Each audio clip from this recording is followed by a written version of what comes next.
अस्सलाम वालेकुम, मैं हूं शाहजेब खानजादा। हुकूमत कंफ्यूजन का शिकार है। मुश्किल फैसले करे या फिर जल्द इंतखाबात में जाए। मुश्किल फैसले करके अकेले सियासी बोझ उठाए या इत्तेहादी भी साथ बोझ उठाएं और फिर मुश्किल फैसले कर ले तो गारंटी क्या है कि फौरी इंतखाबात में नहीं जाना पड़ेगा। हुकूमती कंफ्यूजन की वजह से मुआशी गैर यकीनी की कैफियत बढ़ रही है। सूरत हाल यह है कि पहले ही इस हुकूमत को नाजुक मुआशी सूरत हाल मिली जो फौरी और मुश्किल मुआशी फैसलों की मुतकाजी थी, मगर सूरत हाल बेहतर होने के बजाय मजीद अबतर होती जा रही है। इस वक्त स्टेट बैंक में ज़र मुबादला के ज़खायर 23 माह की कम तरीन सतह पर यानी 10.3 अरब डॉलर तक गिर चुके हैं। आज स्टॉक मार्केट मजीद गिरकर 17 माह की कम तरीन सतह पर आ गई, जबकि डॉलर भी मुल्क की तारीख की बुलंद तरीन सतह पर पहुंच गया है। इंटरबैंक में आज डॉलर की कीमत में 1 रुपये 66 पैसे का मजीद इजाफा हो गया, जिसके बाद एक डॉलर 194 रुपये 18 पैसे का हो गया। हुकूमत कमर्शियल बैंक से 24 साल की बुलंद तरीन सतह यानी 15% से ऊपर कर्ज लेने पर मजबूर है, मगर बड़े मुआशी फैसले करने से घबरा रही है।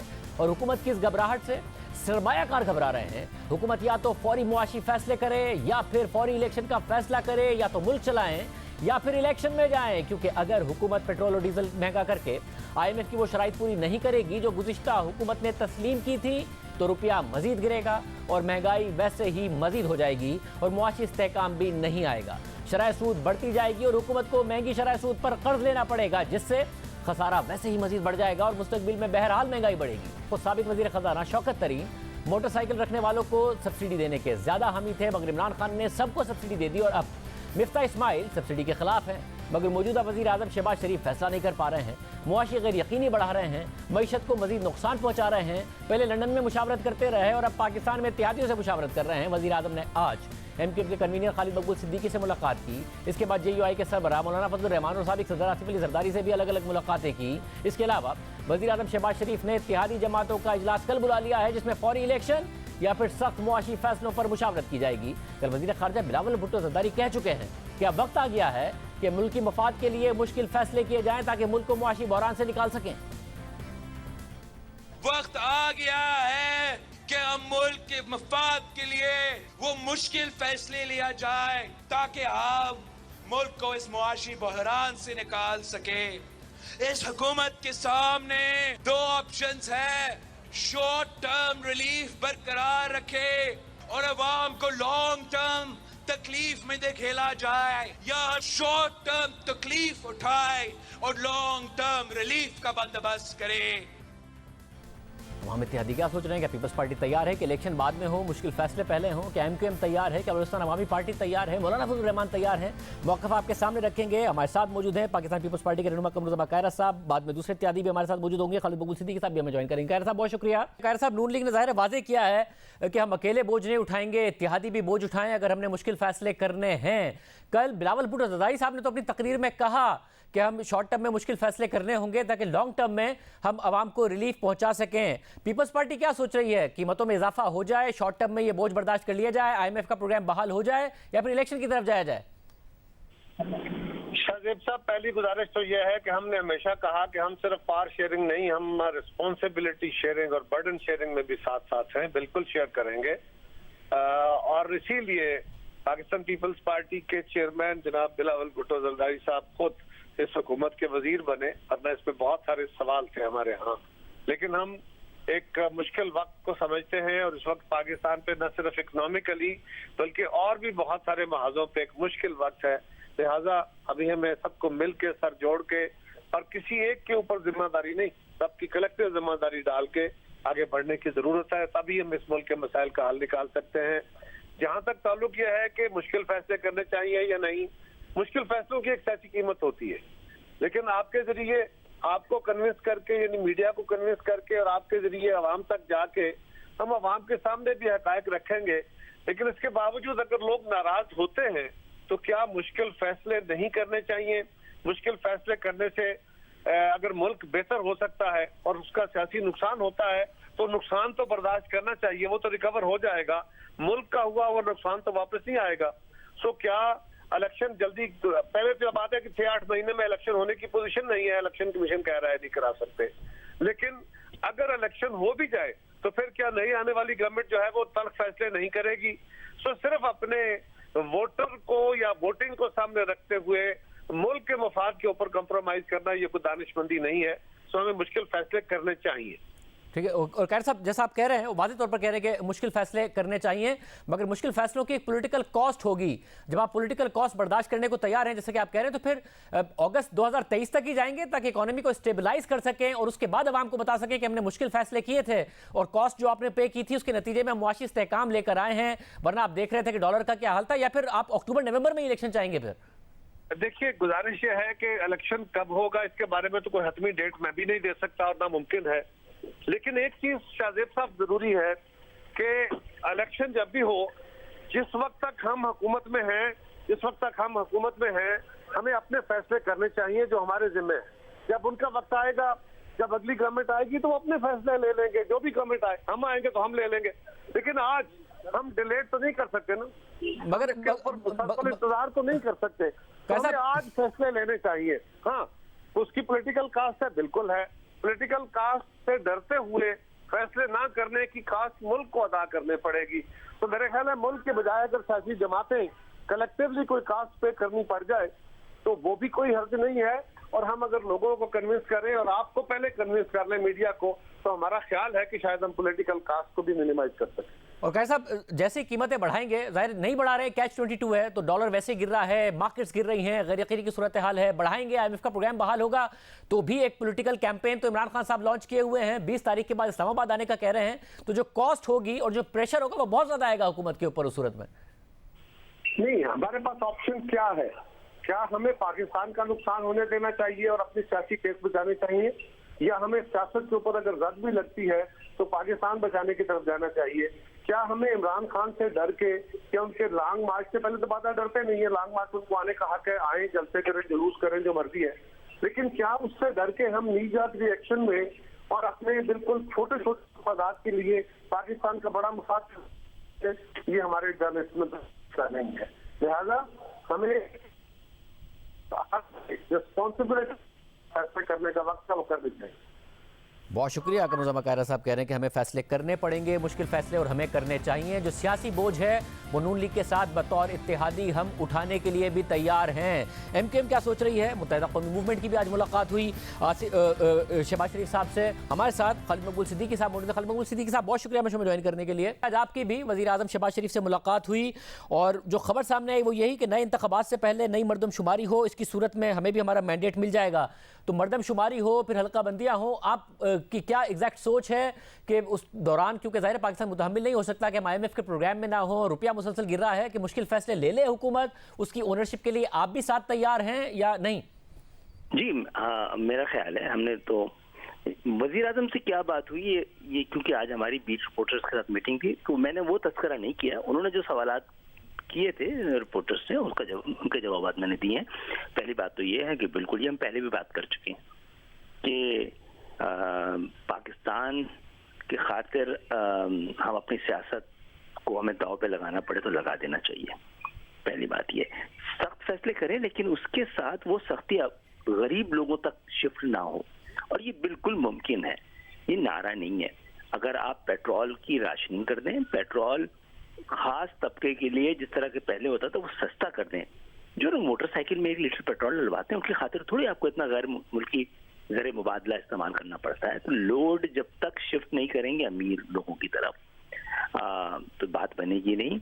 थोड़ा बहुत इस पर वर्किंग खुद हुकूमत ने की भी है, हमारी भी तजवीज़ पे थी कि सख्त फैसले करें लेकिन उससे गरीब लोग जो हैं उनका तयन कर लें कि क्या क्राइटेरिया होगा, वो उसका निशाना ना बने।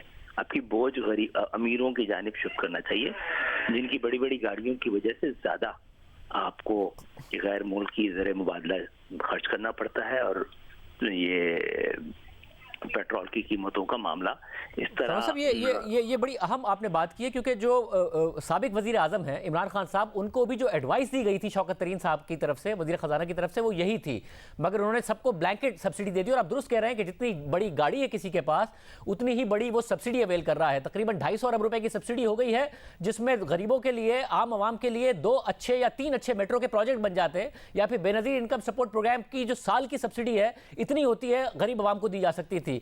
तो शहबाज शरीफ साहब के पास कोई फॉर्मूला आपको दिखा जब आपने उनसे कहा, या वो उनके पास कुछ भी नहीं है, कुछ होमवर्क नहीं है, कोई फैसला नहीं है उनके पास करने को इस वक्त? हुई तो इसमें इनके पास इनकी वर्किंग भी थी, हमारी भी थी। हमारा पहला जुमला यही है कि ब्लैंकेट सब्सिडी की पाकिस्तान में इजाजत नहीं होनी चाहिए। सब्सिडी उन्हीं को दें जो इसके अहल हैं, जिनको जरूरत है, जो हकदार हैं। किसी भी उस पे ब्लैंकेट सब्सिडी नहीं दी जानी चाहिए। और अब की इस हुकूमत को भी हम इसी बात पे इंसिस्ट करेंगे। अभी जो हमने प्राइस को अगर रोका हुआ है बढ़ने से, उससे मुल्क को नुकसान हो रहा है और गरीब अमीर दोनों बराबर का मुतासिर हो रहा है। तो अगर आपको कर लेना ही है तो लें, वरना फिर फैसला करेंगे। आप नहीं कर पा रहे हैं तो दूसरों पे छोड़ना पड़ेगा। तो लेकिन आप आए इस यकीन के साथ कि आप थोड़ा सा बोझ लेंगे, पॉलिटिकल कॉस्ट देनी पड़ेगी, दें, हम भी तैयार हैं उनके साथ। और दूसरे वो कौन है जिनके ऊपर छोड़ना पड़ेगा, वो कौन हो सकते हैं? अब ये तो वक्त आने वाला बताएगा। लेकिन देखिए, एक अगर जल्दी इंतखाबात का होगा तो एक केयर टेकर आएगी। अब केयर टेकर तो सियासी लोग मिलकर तय करते हैं ना, टेक्नोक्रेट्स तो नहीं होते हैं। तो मुझे नहीं पता कि वो उनके पास तो इतनी महदूद इख्तियारात होते हैं, महदूद वसाइल होते हैं, शायद वो बड़े फैसले ना कर पाए। और लेकिन एक सवाल आज उठा था, हमसे किया था कि क्या आप लोग इलेक्शन के लिए तैयार हैं? तो हमने कहा था हम तो तैयार हैं, क्योंकि कई बार इसी तरह अचानक हुकूमतें खत्म हुई और हमने 3 महीने के अंदर इलेक्शन लड़ा भी है और जीता भी है।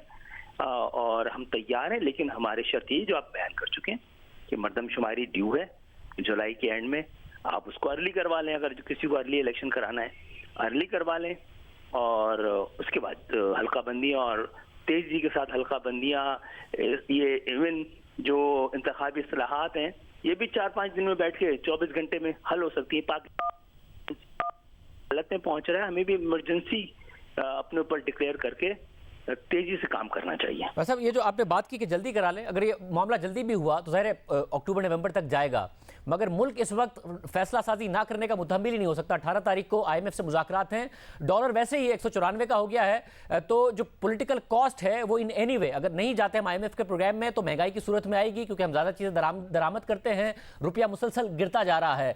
तो फैसला तो फिर फौरी होगा और आप तैयार हैं कि उसकी पॉलिटिकल कॉस्ट भी होगी। हुकूमत एक वर्कआउट करेगी किस तरीके से गरीब आदमी को कम इम्पैक्ट किया जा सकता है, मगर क्राइसिस पास ऑन करे।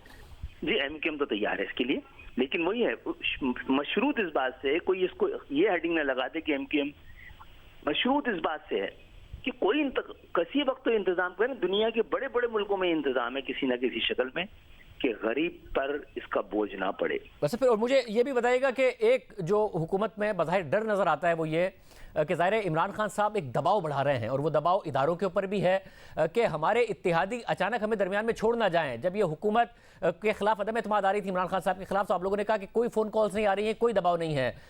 अगर फ़ोन कॉल्स आ गई कि भाई इलेक्शन की तरफ जाना है, तो फिर उस सूरत में आपका क्या फैसला होगा? मेरा ख्याल है जो आज भी हमारी बात हुई है, पहले भी हो रही है, वो दबाव तो अब कम होना शुरू हो गया है और जलसे जरूर जो होंगे, लेकिन मुझे नहीं लगता कि उनकी अपनी तवक्कुआत के मुताबिक भी हैं। और वक्त के साथ साथ हाँ थोड़ा सा यहाँ पे इकनॉमी की वजह से बाकी इत्तेहादी शद मसरूफ हों हुकूमत समेत, लेकिन लग तो ये रहा है कि अगर ये थोड़ा सा और लंबा खिंचा तो ये प्रेशर जो कि फील किया जा रहा है नहीं,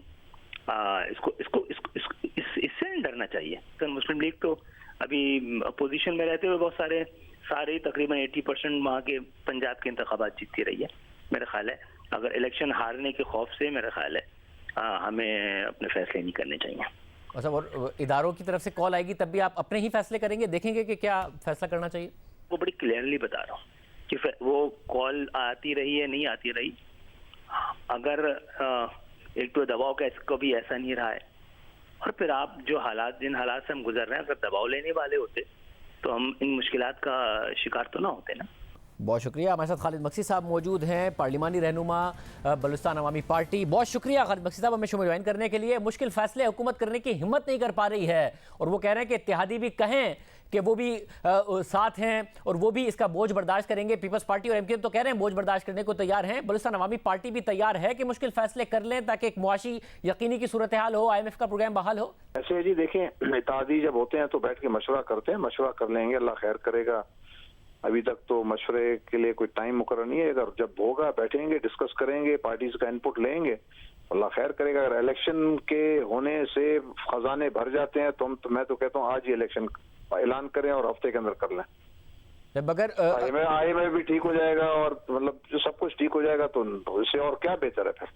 मगर खैर ऐसा तो नहीं होगा, जो भी हुकूमत आएगी उसे भी मुश्किल फैसले करने पड़ेंगे, मगर अभी मुतहम्मिल नहीं हो सकता। 194 का डॉलर हो गया है, गैर यकीनी की सूरत हाल है, स्टॉक मार्केट गिर रही है, इसलिए फौरी फैसले करने हैं। तो आप चाहते हैं इलेक्शन में जाएं या समझते हैं मुश्किल फैसले करें और हुकूमत चलाएं? शहबाज कह रहा हूँ जी, अगर मुश्किल फैसले करने हुकूमत चलाने के लिए भी उसको भी एवेल्युएट करें, देख लें कि हुकूमत चलाने से सिचुएशन बेहतर होती है, जहाँ इलेक्शन में जाने से बेहतर होती है। अवाम की सिचुएशन, पॉलिटिकल पार्टीज की नहीं, अवाम के हालात को देखेंगे, अवाम के हालात को देखना चाहिए। सर मुझे साथ में भी बताइएगा कि ज़ाहिर है बहुत ही एक थिन मार्जिन पर यह हुकूमत है, आप भी अगर निकल जाएं तो वज़ीर आज़म के लिए बड़ा मुश्किल हो जाता है अगर सदर उन्हें कह दें वोट ऑफ कॉन्फिडेंस लें। तो अगर क्योंकि इमरान खान साहब इदारों पर भी दबाव बढ़ा रहे हैं, आपको फ़ोन कॉल्स आ गई तो आप लोग इस हुकूमत से पीछे हट जाएंगे, ये भी एक कंसर्न नहीं हो सकता हुकूमत का?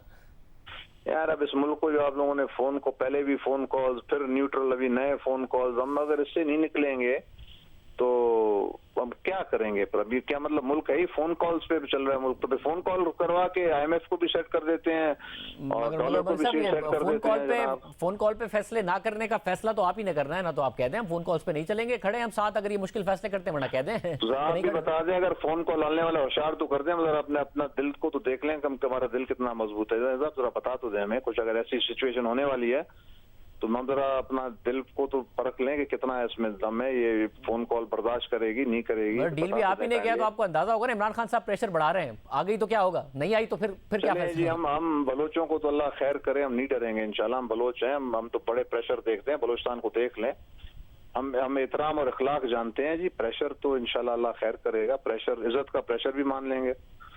बाकी वैसे अगर हमें किसी ने को दबा के मारना है, करना है तो जी बिस्मिल्लाह, आ जाना। बहुत शुक्रिया। मक्सी साहब हमारे साथ मौजूद थे। नूली क्या सोच रही है, वफाकी वज़ीर दाखिला राना सनाउल्लाह साहब हमारे साथ मौजूद होंगे, जिन पर इमरान खान ने तनकीद भी बहुत की है, अपनी जान के खतरे की भी बात कर रहे हैं। एक ब्रेक के बाद एक तरफ हुकूमत ये फैसला नहीं कर पा रही है कि फौरी तौर पर इलेक्शन में जाना है या फिर हुकूमत करनी है और मुश्किल फैसले करने हैं, IMF का प्रोग्राम बहाल कराना है, और दूसरी तरफ इमरान खान मुसलसल जलसे कर रहे हैं, मुसलसल सियासी दबाव बढ़ा रहे हैं, खुद को जान को खतरे की बात कर रहे हैं। आज इमरान खान ने सवाबी में जलसे से खिताब करते हुए कहा कि FIA हमारी आंखों के सामने दबा हो रही है। 2 अफसरान जो शहबाज शरीफ की केसेस की तहकीकात कर रहे थे, उनमें से एक मर चुका और एक अपनी जिंदगी की जंग लड़ रहा है। मैं बताऊंगा कि वो कौन सा जहर है जो खाने में डालते हैं तो हार्ट अटैक हो जाता है। FIA तो तबाह हो गई, उसके ऊपर राना सनाउल्लाह वो बैठ के ऊपर एक हार्ट अटैक से मर चुका है, डॉक्टर रिजवान मर चुका है, और दूसरा उसको भी हार्ट अटैक हुआ जो दूसरा ऑफिसर था। आज वो अपनी जिंदगी की जंग लड़ रहा है और मैं इंशाल्लाह इस पे बताऊंगा कि वो कौन सी जहर इस्तेमाल की जाती है जो खाने में डालते हैं जिसकी वजह से हार्ट अटैक होता है। वज़ीर दाखिला राना सनाउल्लाह साहब मौजूद हैं, उनसे बात करेंगे। आज जब इत्तेहादियों की मुलाकात हो रही थी, वो मुलाकात में भी मौजूद थे, उस पर भी बात करेंगे। राना साहब पहले बहुत शुक्रिया हमेशा में ज्वाइन करने के लिए। पहले ये बता दीजिए, एक तो इमरान खान साहब ने 2 जलसों में मुसलसल कहा कि उनकी जान को खतरा है, और फिर उनकी सिक्योरिटी को यकीनी बनाने के लिए आपने इकदाम कर लिए हैं कि उनको बहुत ज़्यादा सिक्योरिटी प्रोवाइड की जाए ताकि अगर खुदा न खास्ता ऐसा कोई ख़तरा है तो वो ना हो। और दूसरा वो जहर की भी बात कर रहे हैं कि किस तरीके से जो साबिक अफसरान हैं मुबैना तौर पर उन्हें जो हार्ट अटैक हुआ वो किसी जहर के जरिए हुआ है और ये किया जाता है।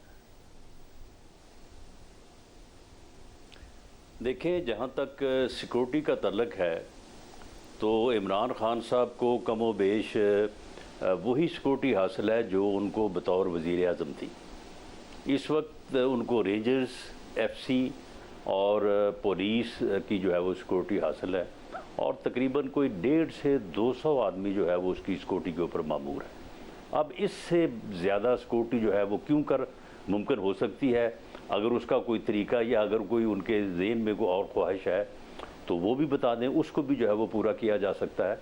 और ये सिक्योरिटी जो है वो हमने उनको जो है वो इसलिए दी है कि बतौर साबिक वज़ीर आज़म जो है वो उनकी, वैसे उनका एतराज़ है कि आपने सियालकोट में सिक्योरिटी नहीं दी उनको। अब अगर वो खुद ही सियालकोट का कह रहे हैं कि सिक्योरिटी नहीं दी और 2 फ़ोन भी उनके चोरी करा लिए गए हैं, ये भी कहा 2 फ़ोन भी चोरी करा लिए गए।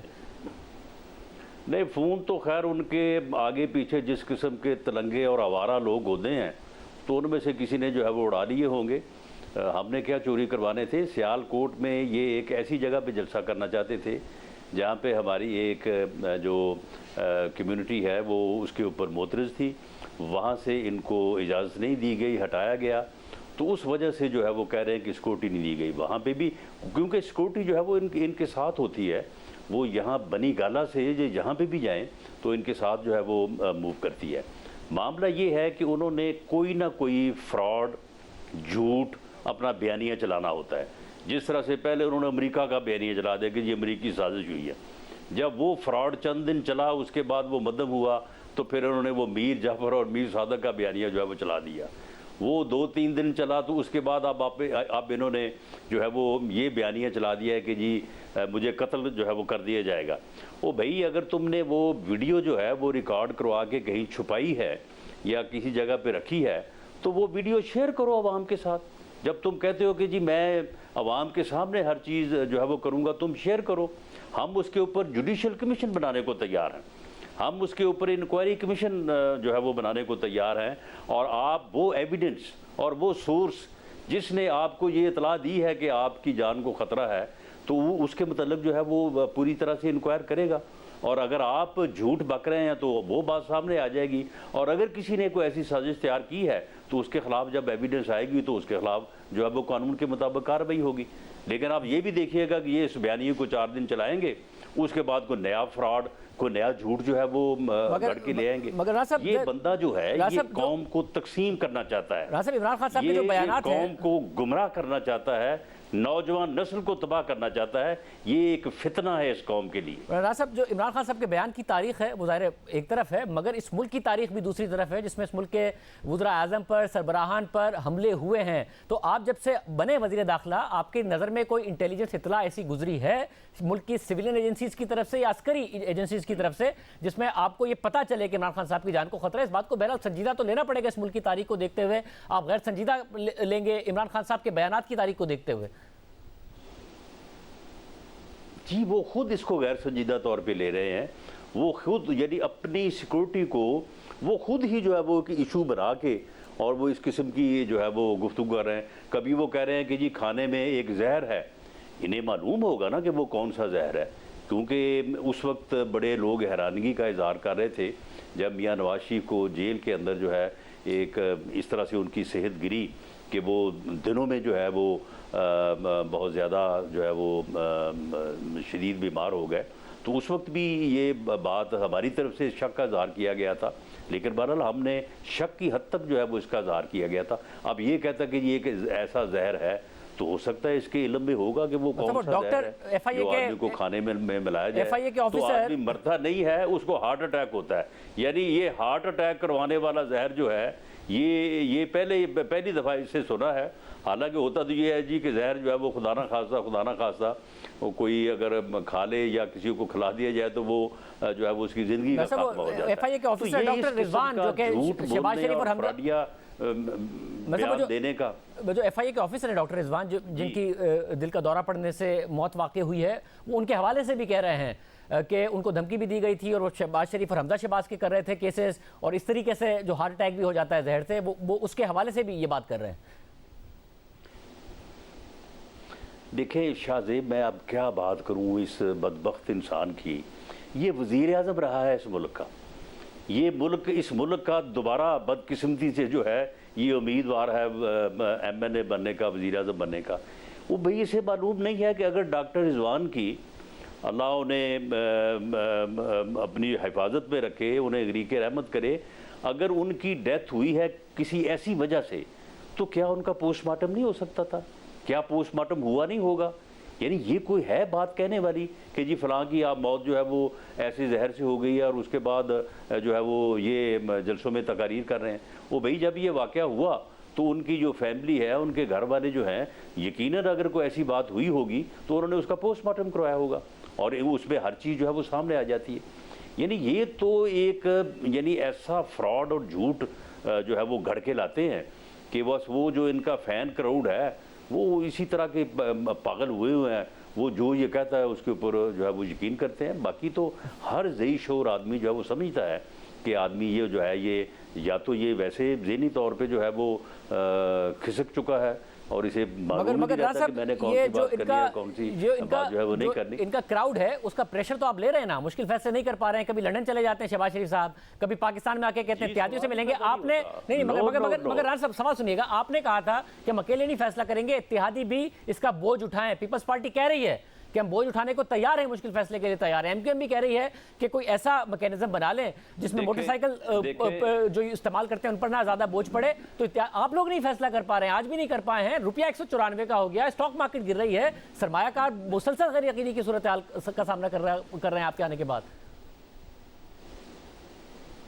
देखिए, पहली बात तो शाहजेब जी है कि हमने फैसला कर लिया है, हम ये फैसला कर चुके हैं। हम ये फैसला 11 अप्रैल से पहले का कर चुके हैं कि हमने ऐसी किसी चीज़ की कीमत, वो पेट्रोल हो, वो आटा हो, वो घी हो, वो चीनी हो, आम आदमी के इस्तेमाल की जो चीज़ें हैं, उसकी ज़िंदगी को बरकरार रखने की चीज़ें हैं, हमने उनमें इजाफा नहीं करना। हुकूमती कदम, किसी कदम की वजह से जो है इन चीज़ों में इजाफा नहीं होगा। हमने ये फैसला किया हुआ है। अब रही बात ये कि IMF को साथ रखना जो है वो ज़रूरी है, उसके लिए आज वज़ीर-ए-आज़म ने एक बहुत ही जो है वो ज़बरदस्त मीटिंग की है। उसमें उन्होंने बाज़ ज़बरदस्त फ़ैसले जो हैं वो उन्होंने किए हैं। उनकी जो है वो अब कैलकुलेशन जो है वो कल सामने आएगी और उसके बाद वज़ीर-ए-आज़म खुद या उनकी तरफ से जो है वो जब ये अनाउंसमेंट होगी तो मैं समझता हूँ कि IMF का भी मीटिंग में जो है वो कायम होगा। कोई पेट्रोल की कीमतें, कोई ज़रूरी नहीं है कि पेट्रोल की कीमतें ही बढ़ेंगी तो IMF जो है वो उसका एतमाद बहाल होगा और लोगों के ऊपर, आम आदमी के ऊपर कोई प्रेशर नहीं आएगा। हाँ, जो अमीर लोग हैं, जो प्रेशर ले सकते हैं, जिनमें इतनी सकत है, उनके ऊपर उनको थोड़ी बहुत जो है वो कुर्बानी जो है वो देनी पड़ेगी। और आप डॉलर ये देखेंगे कि अगले जो है वो 4-5 रोज़ में ये कम से कम 10 से 12 रुपए जो है वो नीचे आएगा इंशाल्लाह। राज साहब, आपकी क्योंकि आप मुलाकात में मौजूद थे, आम आदमी का, हमारे वोटर का, हमारे सपोर्टर का हमारे ऊपर प्रेशर है। इसके ये जुलसियां जो करता फिर रहा है ना, ये इसका हमारे ऊपर कोई प्रेशर नहीं है। मुझे बताएगा कि बड़ी आम बात है, मौजूद है, हमें मालूम है कि इसकी वहां पे क्या औकात है। राज साहब, आप मुझे ये बताइए कि आप कह रहे हैं कि फैसला हो चुका है और क्या मिफ्ता इस्माइल साहब भी को भी कॉन्फिडेंस में ले लिया है और वो इस बात पर पूरे एतमाद है कि वो IMF को कॉन्फिडेंस में ले लेंगे, क्योंकि वो वादा करके आए थे IMF से कि सब्सिडीज खत्म करेंगे और आज आसिफ जरदारी साहब, मौलाना फजल रहमान, वो भी इस बात पर मान गए हैं। एक मैकेनिज्म आपने बना लिया है कि किस तरीके से IMF को भी मुतमईन करेंगे और सब्सिडी को ऐसे पास ऑन करेंगे कि अमीर आदमी पर तो बोझ पड़े मगर गरीब आदमी पे ना पड़े। ये हो गया है फैसला? जी बिल्कुल, ये फैसला जो है ये मैंने तो कहा कि ये 11 अप्रैल जिस दिन मियां शहबाज शरीफ साहब ने ऊत उठाई थी, उस वक्त से ये हमारे पास ज़हनों में मौजूद है। हमें ये मालूम है कि हमने ये करना है, ये हमने जो है वो नहीं करना। तो आज मिफ्ता इस्माइल साहब वो खुद मीटिंग में मौजूद थे, बल्कि ये उन्हीं की गुफ्तगू है, उन्होंने ही जो है वो उस मीटिंग में तमाम शुरका को जो है वो इत्मीनान में लिया और उनके साथ जो है वो दूसरे माहिरीन थे, मुआशी माहिरीन। तो कल जो है वो इसके बारे में एक फ़ाइनल जो है वो मीटिंग होने जा रही है। कल कैबिनेट की मीटिंग भी है। बाकी जो हमारे इत्तेहादी हैं उनके साथ मियां शहबाज शरीफ साहब ने अख्तर जान बैंगल साहब के साथ, खालिद मकबूल सिद्दीकी साहब के साथ, मौलाना फजल रहमान साहब के साथ और साबिक़ सदर आसिफ अली जरदारी साहब के साथ मीटिंग्स की हैं और हमारे जो पार्टी के फैसले हुए थे लंदन में, उनके मुताबिक पूरी सूरत हाल से उनको आगाह किया है। और उन्होंने ये भी कहा है कि हम एक सियासी जमात के तौर पे हम जो है ये कर सकते हैं, ये नहीं करेंगे। अगर फिर इलेक्शन फौरी तौर पर से इत्मीनान में लिए और ये फैसले जो है वो करेंगे इंशाल्लाह। यानी फौरी तौर पर इलेक्शन में अब आप लोग नहीं जा रहे हैं, मुश्किल मुआशी फैसले करने जा रहे हैं और फिर कोशिश करेंगे कि IMF का प्रोग्राम भी बहाल हो, मईशत बहाल हो। आप इलेक्शन में नहीं जा रहे हैं और इत्तेहादियों के साथ ये फैसला हो गया है। हम सिर्फ जो है वो मुल्क को उस बहरान से जो ये नाहल और नालायक टोला 4 साल में तबाही करके गया है, हम उसको स्टेबल करना चाहते हैं। बाकी हमें इलेक्शन का कोई भार नहीं है कि जी हमने जो है वो साल बाद 1 साल बाद लड़ना है या 6 माह बाद लड़ना है, कोई ऐसा मामला नहीं है। हम इलेक्शन के लिए पूरी तरह तैयार हैं। जैसे ही हम समझेंगे कि मुल्क जो है उस बहरानी कैफियत से जिसमें ये इन्होंने उसे डाला था उसमें जो है वो थोड़ा स्टेबल हो गया है, तो इलेक्शन जो है वो हम बिल्कुल लड़ने को तैयार है। हमारा तो मुतालबा रहा है पिछले 3.5 पौने 4 साल से कि फौरी इलेक्शन करवाए जाए, मगर राज साहब, क्या एक वजह फेयर हो हाँ, ये हमारी डिमांड ज़रूर है कि ये इलेक्शन फ्री और फेयर हो। इन इलेक्शन का फ्री और फेयर होना जो है, इनमें किसी किस्म की मुदाखलत ना होना, ये PMLN की नहीं या मुत्तहिदा या इत्तेहादी हुकूमत की नहीं, ये पाकिस्तान की ज़रूरत है। राना साहब, क्या एक वजह यह भी है जिसकी वजह से फैसलों में ताख़ीर हो रही है आपकी तरफ से, कि आपको ये भरोसा नहीं है कि जो इमरान खान दबाव डाल रहे हैं, अगर हुकूमत उसके बावजूद मुश्किल फैसले कर जाती है तो कहीं दबाव, क्योंकि इदारों पर भी डाल रहे हैं, वो उनके ऊपर दबाव ना बढ़ जाए और वो फौरी इलेक्शन के लिए ना कह रहे हैं और आपके इत्तेहादी ना इधर उधर हो जाएं फ़ोन कॉल्स के ज़रिए, इसलिए आप मुश्किल फैसले करने से घबरा रहे हैं? नहीं शाहज़ेब, मुझे ये बताएं कि ये दबाव है क्या, कि रोज़ाना किसी न किसी जगह पे जो है वो एक जलसा या जलसी करके, तो कभी किसी दिन किसी को गालियाँ निकालता है, किसी दिन किसी को गालियाँ निकालता है, फिर दूसरे दिन वजाहत करता है कि नहीं ये मैंने फ़लाँ को नहीं कहा था, मैंने फ़लाँ को कहा था, मेरा ये मतलब नहीं था, ये मतलब था। इस किस्म की आवारा तकरीर, इस किस्म की फ्रॉड गुफ्तगू, इसका क्या प्रेशर हो सकता है जी हमारे ऊपर? आपके ऊपर भी नहीं है और आपके ख्याल में इलेक्शन ही लड़े, और आपके ख्याल में हमने जो है वो जलसे नहीं किए, और आप ये सबसे ज्यादा अपने जलसों में मुझे गालियां निकालता है ना, तो मेरे ऊपर तो कोई प्रेशर नहीं है इसका। और आपके ख्याल में तो बिल्कुल जो है वो आपके साथ साथ कभी मतलब आपके साथ साथ इदारों को भी वो कह रहे हैं ना, तो इदारों पे दबाव पड़ जाए, आपके इत्तेहादी इधर उधर हो जाएं, ये भी डर नहीं है आपको कि हम मुश्किल फैसला करें, पीछे से इत्तेहादी निकल जाएं और हम मुश्किल फैसले करके, अनपॉपुलर फैसले करके इलेक्शन का सामना कर रहे हो? देखें शाहज़ेब, इत्तेहादियों से हम रोज़ मिलते हैं, आज भी मिले हैं, कोई इत्तेहादी इधर उधर नहीं होगा। हर इत्तेहादी जो है वो समझता है कि ये बंदा जो है ये फसाद फिल अर्ज़ है, ये बंदा इस कौम को तकसीम करने और इस कौम की नौजवान नस्ल को गुमराह करने के ऊपर तुला हुआ है।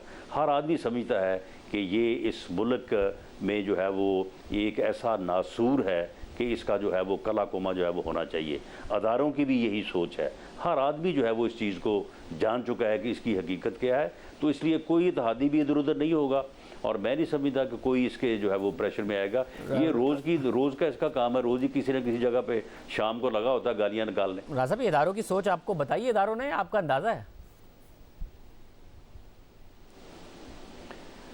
नहीं देखिए, इसमें मामला ये है कि जब ये अदम एतमाद की तहरीक जो है ये चल रही थी, तो उसमें अदारों का जो यानी उनका जो स्टांस था, तो उन्होंने बिल्कुल किसी की मदद भी नहीं की, उन्होंने हमारी कोई मदद नहीं की उन्होंने, लेकिन इसकी भी मदद नहीं की। उन्होंने कहा ये सियासत आपका काम है, आप करें, अच्छा करें, बुरा करें। और अब भी मैं समझता हूँ कि ये जो इलेक्शन आने वाले हैं, या ये अब इलेक्शन ईयर है, इसी साल में जो है वो इलेक्शन होने हैं, तो इसमें अदारों का मैं समझता हूँ कि जो है वो यही रोल होगा। और अगर यही रोल हुआ तो शाहज़ेब हम इंशाअल्लाह ताला पंजाब में क्लीन स्वीप करेंगे इंशाअल्लाह। बहुत शुक्रिया रसना साहब की गुफ्तगू आपने सुनी। असल में आज जब मुलाकात हुई है तो फिर मौलाना फजलुर रहमान और आसिफ ज़रदारी की राय क्या है, अंदर की बात क्या है, बात करेंगे ब्रेक के बाद। या बाकी आज की मुलाकातों के बाद हुकूमत और इत्तेहादियों ने फैसले कर लिए हैं। हमारे सीनियर साथी वज़ीर आज़म मीर साहब बोलते हैं। मीर साहब बहुत शुक्रिया। मीर साहब लंदन चले गए थे, फिर लंदन से वापस आए, कहते अकेले नहीं बोझ उठाएंगे, इत्तेहादी कह रहे हैं कि हम बोझ उठाने को तैयार हैं, गरीब आदमी पे कम आए, अमीर पे ज़्यादा है। आज हो गए हैं फैसले, ये कहा जा सकता है, या अभी तक नहीं समझ में आ रहा है इनको कि इलेक्शन में जाना है या फिर मुश्किल फैसले करके अगले साल तक कंटिन्यू करना है? शाहज़ेब साहब, मेरी हुकूमत की इत्तेहादी जमातों की जो लीडरशिप है उनसे भी मेरी बात हुई है, और कुछ जो वफाकी वज़रा जो लंदन गए हुए थे उनसे भी बात हुई है। तो ये बात बड़ी क्लियर है कि मौलाना फजलुर रहमान साहब से मैंने पूछा तो उन्होंने कहा कि ये हिजान क्यों बर्पा है। मैंने कहा मौलाना साहब, हिजान हमने तो नहीं बर्पा किया, ये हिजान तो हुकूमत के अंदर जो कन्फ्यूजन है उसकी वजह से बर्पा। उन्होंने कहा एक बात तय है कि इंतखाबात से पहले कुछ इस्लाहात होनी है, तो जब इस्लाहात हो जाएंगी तो इलेक्शन हो जाएगा। और दूसरी बात कि खुद इलेक्शन कमीशन जो है वो कह रहा है कि 3-4 महीने से पहले इलेक्शन नहीं होगा, तो मैं या शहबाज शरीफ साहब अगर चाहें भी तो हम कैसे इलेक्शन करवा सकते हैं। तो फिर मैंने कहा तो अभी आप शहबाज शरीफ साहब के पास जा रहे हैं तो आप उनसे यही बात करेंगे। उन्होंने कहा मैं यही बात करूंगा। इसी तरह पीपल्स पार्टी की जो लीडरशिप है वो उसका भी यही मौकफ है। जरदारी साहब ने भी क्लियर किया हुआ है, शहबाज शरीफ साहब को भी, नवाज शरीफ साहब को भी, बिलावल साहब ने भी क्लियर कर दिया है। बिलावल साहब अमेरिका गए हैं, वहां से स्विट्जरलैंड जाएंगे, स्विट्जरलैंड से वापस आएंगे, चाइना चले जाएंगे। तो इत्तेहादी तो मुझे क्लियर नजर आ रहे हैं। कन्फ्यूजन अगर है तो वो मुस्लिम लीग नून के अंदर है, और मुस्लिम लीग नून जो है उसके अंदर कन्फ्यूजन की क्या वजह है ये मैंने पहले भी आपसे अर्ज किया था कि शहबाज शरीफ साहब वजीर आजम है, उनको बताएं कि उनको किसने कहा है कि आप फटाफट इलेक्शन की डेट अनाउंस करें।